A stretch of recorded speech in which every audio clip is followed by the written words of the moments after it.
Strange Dr. Daffodil. Prince Matthew was ill and had to stay in bed. You can't go in and see him, Celia, the king told Matthew's sister. You might catch his illness, darling, explained the queen. But Princess Celia didn't always do as she was told. She secretly went to her brother's room. The children were playing cards when they heard footsteps in the corridor. Princess Celia quickly put down the cards and dived under Matthew's bed.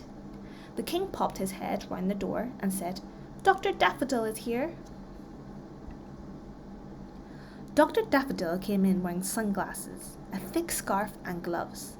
Matthew thought, wow, Dr. Daffodil must feel very cold. Dr. Daffodil went over to the prince's bed. Don't move, I am going to examine you. I don't want you to, said Matthew. What are you going to do to me? Don't worry, said the king. Dr. Daffodil needs to have a look at you to try and find out what is wrong. Dr. Daffodil pinched Matthew's cheek and said, Very good. That's a funny way of examining someone, muttered the king. The doctor poked Matthew's tummy with one finger and said, Very, very good. Then she grabbed his arm, squeezed it and said, very, very, very good.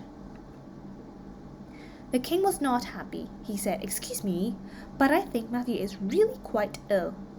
Dr. Daffodil looked impatient and said, Your Majesty, do something for me. Go and fetch a blanket, a hot water bottle, and a hat for the prince. A hat? Yes, to keep his ears warm. Quick! As soon as the king left the room, the doctor gave a horrible smile and rubbed his hands. She pointed her finger at Matthew and chanted out a strange spell. Bring string, tie tight, no fight. In a flash, the prince was tied up tight. So, you're not, yelled Matthew. Dr. Daffodil laughed. She took off her sunglasses and her scarf and said, He. I fooled all you silly people. Princess Celia trampled under the bed. She could see that the doctor was really Onion Bunyan, the wicked witch. Onion Bunyan grabbed poor Matthew and stuffed him in her big bag. I have dreamed of this for so long, she said. A prince? A new flavor? Right, I'm off and I'm taking my dinner with me. Just then, Princess Celia leaped out from under the bed. She pointed her finger at the witch, just as Onion Bunyan had done, and repeated the magic spell. Bring string, tie tight, no fight. In a flash, the witch was also tied up tight.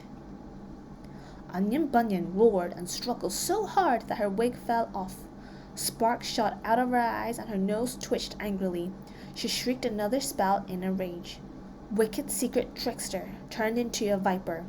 But she couldn't point her finger at Celia, as she was all tied up. So nothing happened. Little brat, screamed the witch. Just you wait.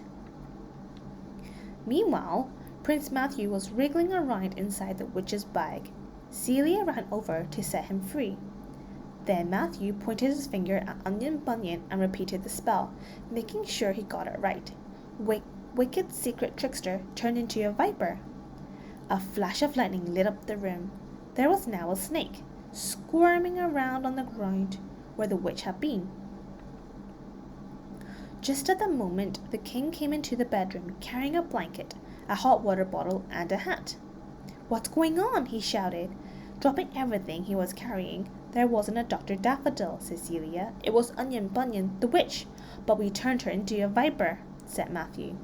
The king was so angry, he went red in the face. He grabbed the viper's tail in one hand and opened the window with the other.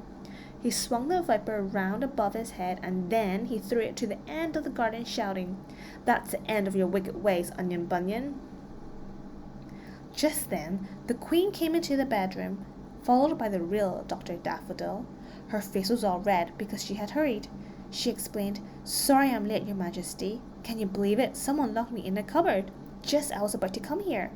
It was Onion Bunyan, Celia told her. She pretended she was you.